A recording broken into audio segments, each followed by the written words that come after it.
Hello बच्चों, आज का चैप्टर है क्लास 11th का मैथमेटिक्स का चैप्टर 4।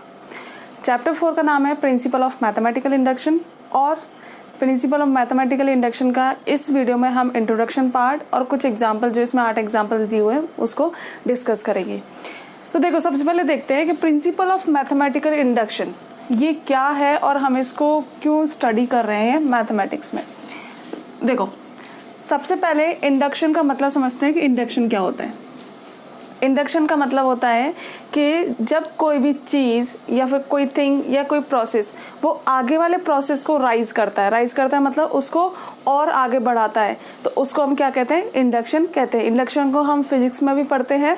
और वो क्या करता है, वो जैसे मान लो मैग्नेट रखी हुई है, मैग्नेट क्या करेगा, जैसे नॉर्थ पोल और साउथ पोल है, ठीक है। तो मैग्नेट क्या करेगा कि नॉर्थ पोल और साउथ पोल की वजह से उसके आसपास में क्या होगी, आगे मैग्नेटिक फील्ड इंड्यूस हो जाएगी, ठीक है। मतलब उसकी वजह से, उसके इफेक्ट से मैग्नेटिक फील्ड इंड्यूस हो जाएगी।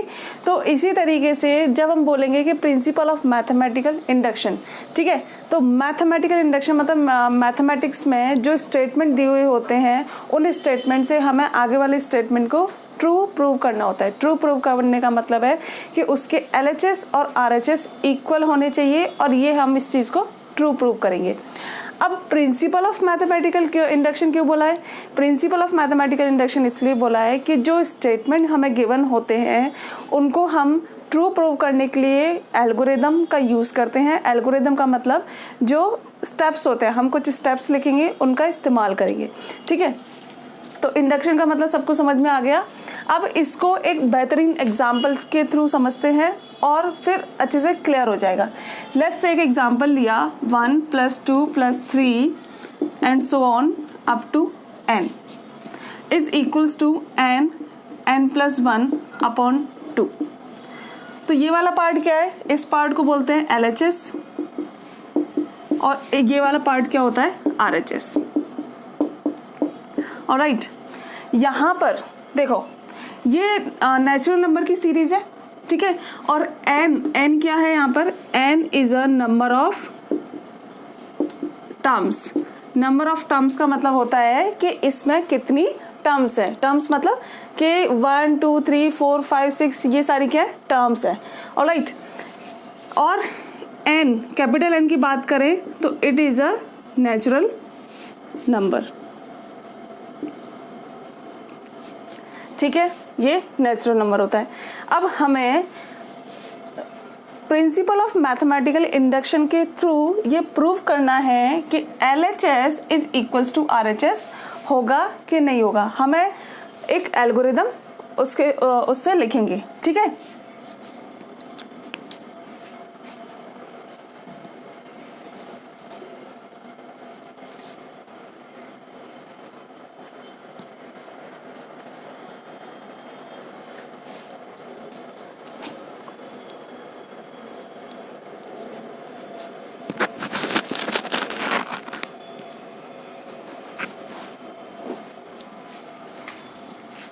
तो ये क्या हो गया, नंबर ऑफ टर्म्स, और ये नेचुरल नंबर्स। तो जितनी भी नंबर ऑफ टर्म्स होंगी, n शुड बिलोंग्स टू क्या होना चाहिए, नेचुरल नंबर होना चाहिए, पहली बात तो, ठीक है। और जैसे हम क्या करेंगे, ये इसको LHS को RHS की इक्वल बनाने के लिए, लेट्स से मैंने एक वैल्यू ली, n = 1 रखा, ठीक है। तो n तो क्या हो गया, नंबर ऑफ टर्म्स मतलब एक टर्म, और n की वैल्यू को यहाँ पुट किया, ठीक है। तो क्या आया, 1 × 2/2, 1 दिया, ठीक है। n = 2 रखेंगे तो 2 2 + 1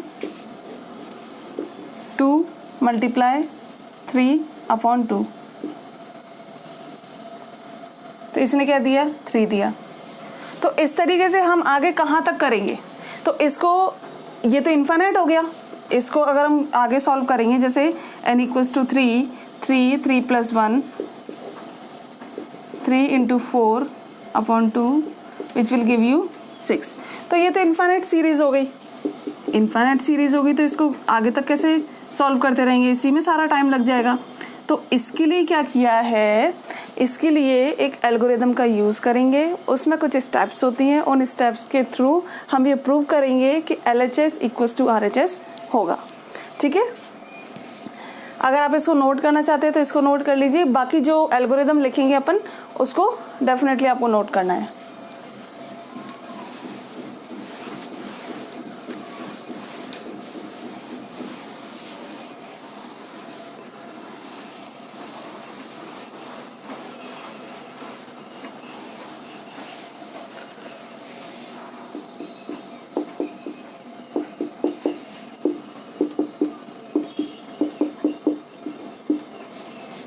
ओके, तो ये तो क्या हो गया इल्यूस्ट्रेशन।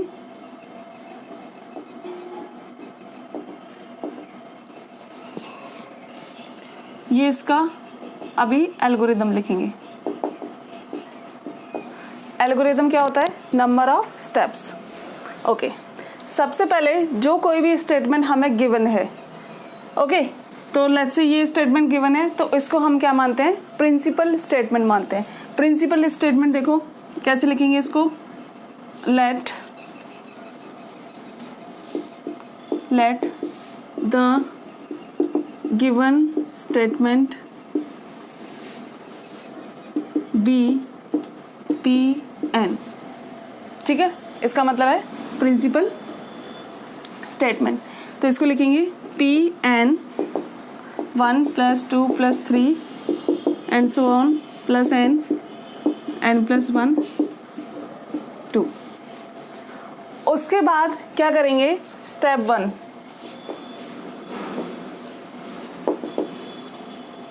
Alright, for n equals to 1, n equals to 1 के लिए चेक करेंगे। ठीक है, n इक्वल्स टू 1 में क्या होगा? हम इस स्टेटमेंट में, ये जो स्टेटमेंट है इसमें 1 रखेंगे। ठीक है, तो ये तो क्या हो गया? ये वाली तो LHS तो नंबर ऑफ टर्म्स हो गया, RHS में पुट करेंगे तो ये क्या आएगा? 1 × 2 2 1। ठीक है, which will give you 1 and which is true, क्योंकि LHS इक्वल्स टू RHS हो गया। किस कंडीशन के लिए? कंडीशन के लिए कि जब हमने n की वैल्यू 1 रखी है। अब इससे हमने प्रीवियसली डिस्कस किया था कि अगर हम वापस n की वैल्यू 2 रखते हैं तो ये इन्फिनिट सीरीज हो जाएगी। तो उसके लिए जो सेकंड स्टेप है वो है, सेकंड स्टेप में है कि 4 n = k। अब आप पूछेंगे कि मैम यहाँ पर k क्यों लिया है? k इसलिए लिया है कि जब भी हमें कोई नेचुरल नंबर के लिए सीरीज निकालनी है तो दो कोई कॉन्जिक्यूटिव नेचुरल नंबर लेंगे, k और k + 1। हमें नहीं पता वो नंबर क्या है, बट हमने कोई उसको कांस्टेंट नंबर मान लिया, जैसे k मान लिया। ठीक है, अब कॉन्जिक्यूटिव नंबर के लिए चेक करेंगे, तभी तो जो इंडक्शन है, जो हमने टॉपिक लिया है इंडक्शन, तभी तो वो जो नेक्स्ट वाले फैक्ट है उसको राइज करेगा मतलब कि उस पुराने वाले फैक्ट से नया वाला फैक्ट निकल के आएगा और हमारी कंडीशन ट्रू प्रूव होगी। ठीक है, तो ये दोनों क्या हो गए? दोनों कॉन्जिक्यूटिव नेचुरल नंबर्स। ठीक है, अब देखो for n = 2, sorry for n = k, we have pk, n की वैल्यू k पुट की 1 + 2 + 3 प्लस यहाँ पर n की जगह k रखेंगे, यहाँ पर n की जगह k + 1 2। ठीक है, अब देखो आगे। अब हमने बात की थी कि n = एक तो k रखेंगे और एक स्टेप और लेंगे जिसमें हम n = कितना लेंगे? 4 n = k + 1। तो pk + 1 कितना आ जाएगा? 1 + 2 + 3 प्लस k और आगे की सीरीज k + 1। दो कॉन्जिक्यूटिव नंबर की बात कर रहे हैं। यहाँ पे k की जगह क्या रखेंगे? k + 1 और यहाँ पे k की जगह k + 1 + 1। तो इसको तो हम क्या कर देंगे? ये मिलके 2 हो जाएगा। तो k + 1 ये k + 2। ठीक है, अब देखो इसमें बहुत ध्यान से देखना कि हमारे पास जो सीरीज़ थी उसमें k तक की वैल्यू क्या है, ये है, और यहाँ पर हम k तक की वैल्यू में ये, इसकी जगह इसको रख सकते हैं k+1 को यहाँ कर लेते हैं इसको सॉल्व, k+1 अपॉन 2 प्लस ये भी तो रखेंगे अभी, ये तो रह गया ना k+1, किसके इक्वल होगा k+1 k+2 अपॉन 2, इसके इक्वल होना चाहिए। अब इसका एलसीएम लेंगे तो एलसीएम लेने से क्या आ जाएगा +2k+1 आ जाएगा, ये एज इट इज आ जाएगा k+1 k+2 अपॉन 2, ठीक है। अब देखो k+2 k+1 कैसे आया, दोनों ब्रैकेट सेम है, क्वाड्रेटिक इक्वेशन में पढ़ा है, k+2 एक ब्रैकेट में आ जाएगा और ये भी सेम सिमिलर आ गया। Hence we can say, ये देखो LHS इक्वल्स टू RHS हो गया, LHS equals to RHS, okay. तो अभी जो स्टेटमेंट लिखेंगे इसके बाद, तो आप वीडियो को पॉज करके इसको पहले नोट कर लीजिए, फिर वो स्टेटमेंट लिखते हैं। स्टेटमेंट क्या है,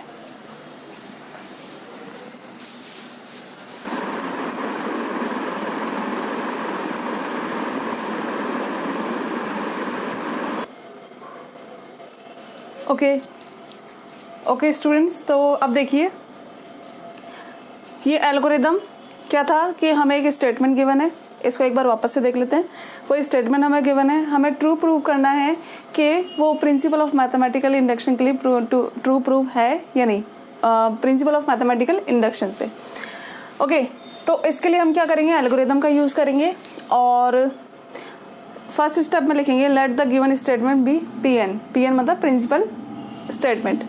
तो ये स्टेटमेंट लिख लिया, उसके लिए बाद पहले तो n=1 के लिए चेक करेंगे, ठीक है। फॉर n=1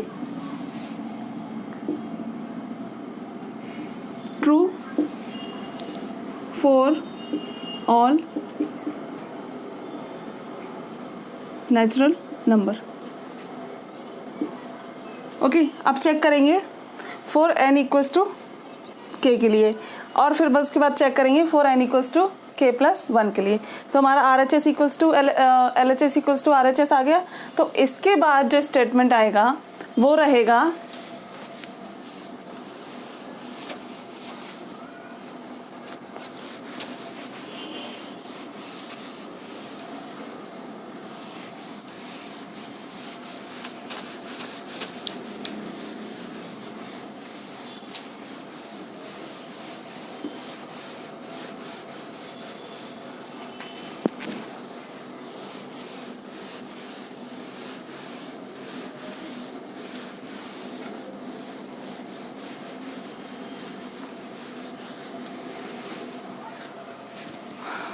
स्टेटमेंट रहेगा लास्ट में for p(k+1) is true.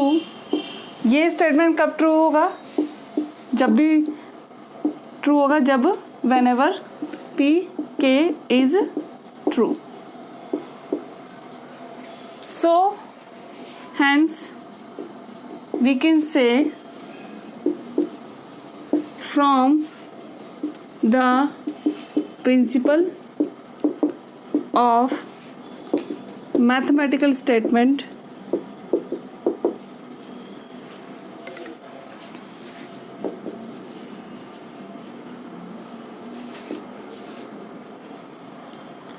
for all natural numbers given statement is true। सभी को समझ में आ गया। और अब इसके बाद जो आगे के क्वेश्चंस हैं जैसे एग्जांपल हैं वो देखेंगे इस वीडियो में, और फिर आप मुझे कमेंट सेक्शन में लिखकर बताइए कि अगर आपको एक्सरसाइज भी चाहिए तो मैं एक्सरसाइज भी करवाऊँ इसमें। बाकी एग्जांपल में बहुत अच्छे अच्छे क्वेश्चंस हैं और हर एक क्वेश्चन जो है उसमें अलग कंसेप्ट का यूज़ हुआ है, मतलब एल्गोरिदम तो यही है बट डिफरेंट टाइप्स के क्वेश्चन है, तो उससे हमारी काफ़ी अच्छी चैप्टर को लेकर कंसेप्ट क्लियरिटी हो जाएगी। पहली बार में आपको स्टेटमेंट देखकर या फिर लिखना होगा ऐसे, बट बाद में जब आप प्रैक्टिस करेंगे तो आपको बहुत अच्छे से ये चैप्टर समझ में आ जाएगा।